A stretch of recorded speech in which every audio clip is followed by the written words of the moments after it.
ખેડા જિલ્લાના મહુધા તાલુકાની એક પ્રાથમિક શાળામાં આચાર્ય અને વિદ્યાર્થીના વાલી વચ્ચેનો વિવાદ પોલીસ મથક સુધી પહોંચ્યો છે।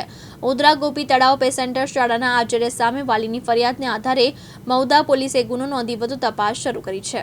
ઉધરા પ્રાથમિક શાળા હેઠળ આવેલી ગોપી તળાવ પે સેન્ટર શાળાના આચાર્ય યશવંત એમ પરમાર વિરુદ્ધ મહુધા પોલીસ મથકે ફરિયાદ નોંધાઈ છે। ફરિયાદી સંજયસિંહ બરૈયાનો આરોપ છે કે તેઓ પોતાના ધોરણ 2 માં અભ્યાસ કરતા બાળકના હિતમાં આચાર્યના મોડા આવવાને શાળા વહેલી છોડી દેવાના મુદ્દે રજૂઆત કરવા ગયા હતા।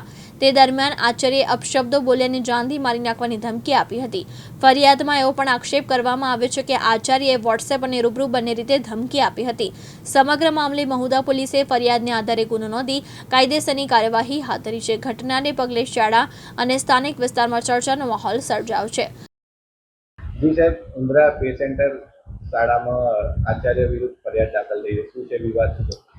આજે સવારે મીડિયા દ્વારા જાણવામાં આવ્યું કે ઉંદરા પે સેન્ટર શાળામાં ગોપી તળાવ પ્રાથમિક શાળા છે, એના શિક્ષકને કોઈ વાલી સાથે બોલાચાલી થઈ છે અને એના આધારે વાલી દ્વારા પોલીસ ફરિયાદ નોંધાઈ છે એવું પ્રાથમિક તપાસમાં જાણવા મળ્યું છે।